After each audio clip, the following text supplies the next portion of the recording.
இந்த நகரம் உருவாக்கப்பட்டிருக்கிறது. நீங்கள் என்றைக்குமே 1972 புரட்சி தலைவர் எம்ஜிஆருடைய வழியிலே வந்தவர் என்பதை நான் அறிவேன். இன்று வரையிலும்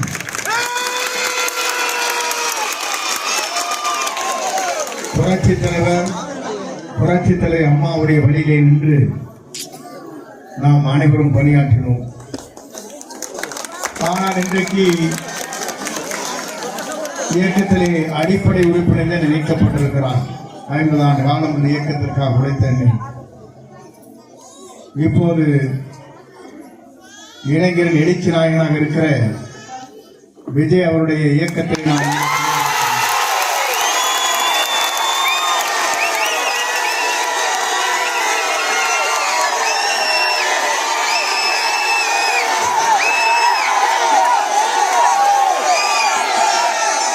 எப்படி புரட்சித் தலைவரோடு இணைந்து பணியாற்றினோம். 3 முறை தமிழ்நாட்டின் நிரந்தர முதலமைச்சர் வரலாற்றை படைத்தார்.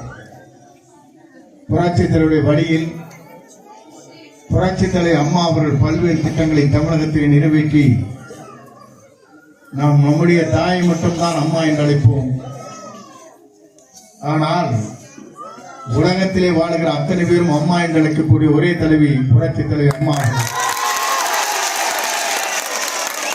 அந்த அம்மா வழியிலே நான் என் பயணத்தை மேற்கொண்டேன். என்னுடைய பயணம் இளைஞரின் எழுச்சி நாயகனாக இருக்கிற விஜயுடைய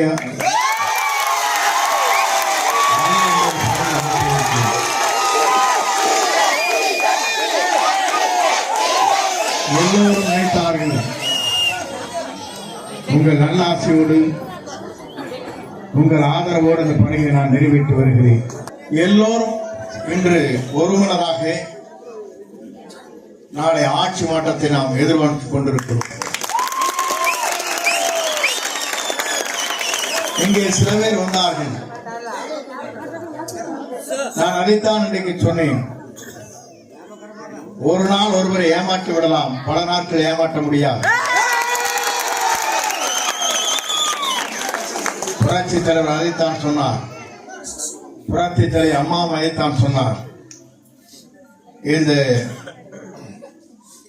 6 நாட்களுக்கு முன்னாலே எதிர்கால தமிழகத்தை ஆளக்கூடிய விஜய் அவரிடத்திலே நான் சென்றிருக்கிறேன். ஏன் அதை சொல்லுகிறேன் சொன்னால்,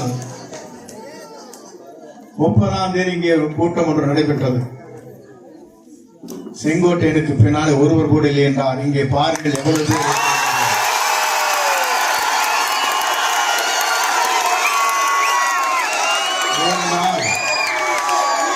நான் உங்களோடு இருக்குவன்.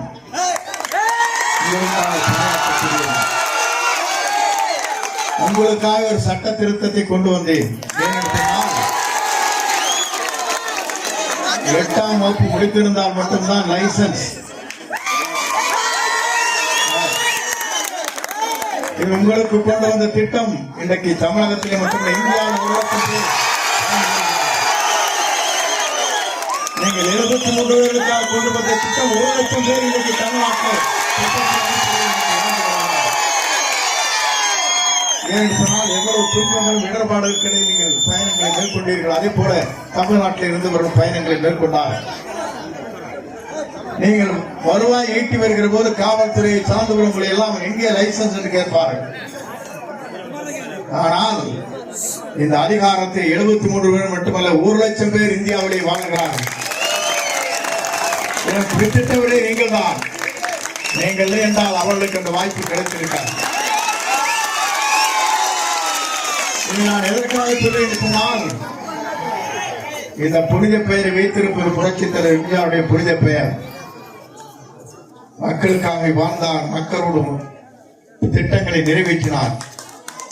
தாயுள்ளத்தோடு எல்லோரையும் வாழ வைத்தார். அம்மாவும் அதைத்தான் செய்தார்கள். நாளை நம்முடைய இளைஞரின் எழுச்சி நாயகனாக இருக்கிற விஜய் அவர்கள் அதை செய்ய போவார். நான் எதற்காக இதை சொல்கிறேன் சொன்னால், எல்லோரும் நினைத்தார்கள் என்னை இந்த இயக்கத்தில் இருந்து நீக்குவது மட்டுமல்ல, இந்த இயக்கத்திலே மட்டுமல்ல உங்களுக்கு உழைப்பதை இருந்து என்னை அந்த இடத்திலே இடர்பாடுகளை உருவாக்க வேண்டும் என்று சில பேர் கனவு கண்டார்கள். இனி செங்கோட்டையின் மேலே வர முடியாது என்று நினைத்தார்கள். அன்றைக்கு கூடிய கூட்டம் 5000 பேரை கூட்டுவதற்கு 1 கோடி ரூபாய் செலவு. ஆனால் 1 ரூபாய் கூட செலவு செய்யாமல் இன்றைக்கு 5000 பேர் இங்கு இருக்கிறீர்கள்.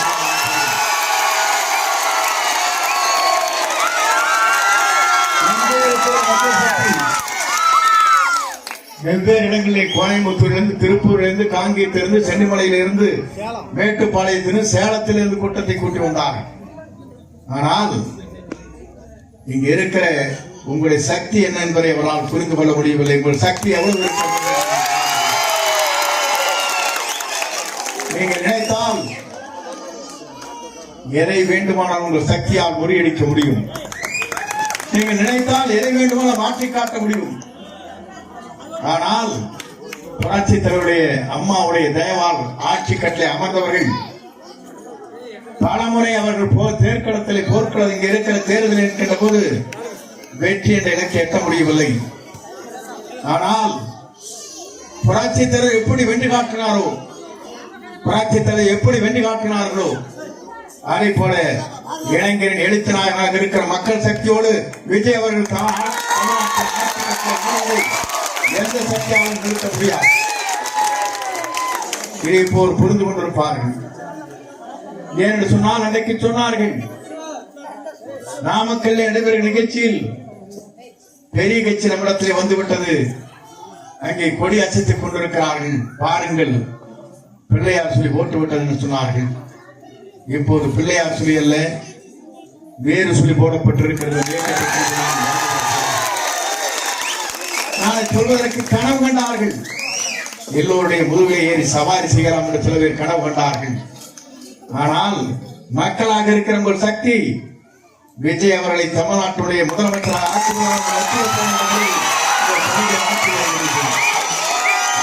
சக்திக்கு மேலே யாரும் தடை போட்டு நிறுத்த முடியாது. சொல்வார்கள், காற்றை சுவர்களுக்கு தடுத்து விட முடியாது, கடலை அணை போட்டு தடுத்து விட முடியாது, இமயத்தை எறும்புகளால் தேய்த்து விட முடியாது.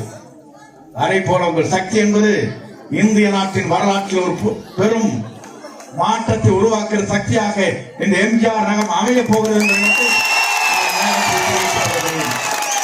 உங்கள் உழைப்பு என்பது உங்களுடைய உடலை ஓடுகிற ரத்தம் ஒன்றும், ஒவ்வொரு நீங்கள் சிந்துகிற ரத்தமும் தியாகத்தின் வடிவிலே இருக்கிறது. இந்த ஆலயத்திலே தான் இங்கே நான் பேசுகிறேன்.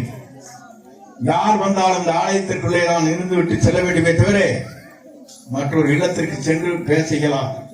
கட்டுப்பாடு என்பது இங்கே தான் இருக்கிறது. உங்கள் வாழ்க்கை வரலாறை நான் பார்க்கின்ற போது தூய்மைகளாக, அதே நேரத்தில் நேர்மையாக, அதே நேரத்தில் உழைக்கக்கூடியவர்களாக லட்சிய பயணத்தை மேற்கொண்டிருக்கிறீர்கள். இந்த லட்சிய பயணம் 2026 மே மாதத்தில் அமைய போகிறது என்ற வரலாற்றை இதற்காக நாம் அத்தனை பேர் உழைப்போம். என்னை தேடி நீங்கள் வந்தீர்கள்.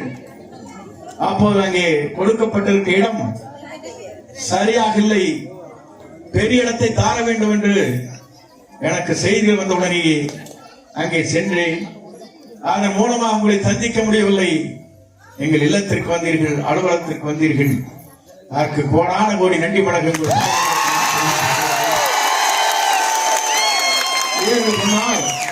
அப்போது இங்க இருக்கிற எல்லோரிடத்தில் நான் சொன்னேன், நீங்கள் வராதீர்கள், உங்களை நாடி நான் வருகிறேன் என்று சொன்னேன். எதிர்கால தமிழகத்தை உருவாக்குவதற்கு இன்றைக்கு விஜய் உங்கள் இடத்திலே தான் வருகிற 14ஆம் தேதி என்று கூட்டம் கூட இருக்கிறது. இந்த கூட்டத்தை பார்ப்பதற்கு பிறகு கொங்கு மண்டலமே வியக்க போகின்ற வரலாற்று வரலாற்றுக்கு சொந்தக்காரர் நீங்கள், வரலாற்றை படைக்கக்கூடியவர் நீங்கள். ஒரே ஒளி இவ்வளவு பேர், அவருக்கு இவ்வளவு பேர் ஆதரவு இருக்கிறது. ஆனால் தமிழ்நாட்டில் இது போன்ற லட்சம் கிராமங்கள் இருக்கிறது, மறந்துவிடக்கூடாது. அத்தனை பேர் ஒரே குரலைத்தான் தான் கொடுத்துக் கொண்டிருக்கிறார்கள். இருக்கிற குழந்தையை கேட்டால் சொல்லுகிறது தாயிடத்திலும் தந்தையிடத்திலும் இந்த முறை விஜய்க்குத்தான் ஓட்டு போட வேண்டும்.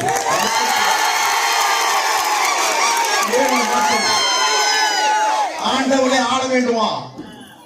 மற்றவருக்கு இந்த வாய்ப்பு கிடைக்க கூடாதா? தேனவர் ஆட்சிக்கு வரக்கூடாது. நல்லாட்சி தமிழகத்தை நடத்துவதற்கு ஒரு புதிய முகத்தை தேடிக்கொண்டிருந்தீர்கள், கிடைத்து விட்டார். எல்லோரும் நினைத்தார்கள் கடலில் நம்மை தள்ளிவிட்டதாக சொன்னார்கள். நான் கப்பலில் ஏறி வந்து விஜயை கண்டு சந்து கொண்டிருக்கிறேன். நீங்கள் என்னை யாராலும் சாய்த்து விட முடியாது. சாய்க்க நினைத்தவர் சாய்ந்து போவார் என்பதை மட்டும் கவலைப்பட தேவையில்லை. அதைத்தான் அன்றைக்கு சொன்னேன். நான் என்று ஒருவன் நினைத்தால் ஆண்டவன் தான் என்று காட்டி விடுவான் என்று அன்றைக்கு சொன்னேன். ஆண்டவன் இங்கே இருக்கிறார். ஆளப்போவது விஜயதான்.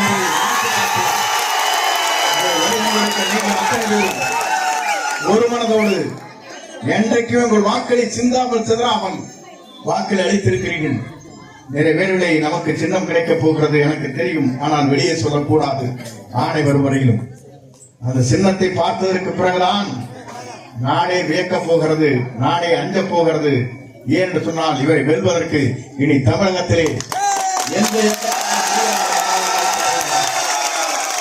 வாருங்கள் வெற்றியை தேடித்தான் நன்றி.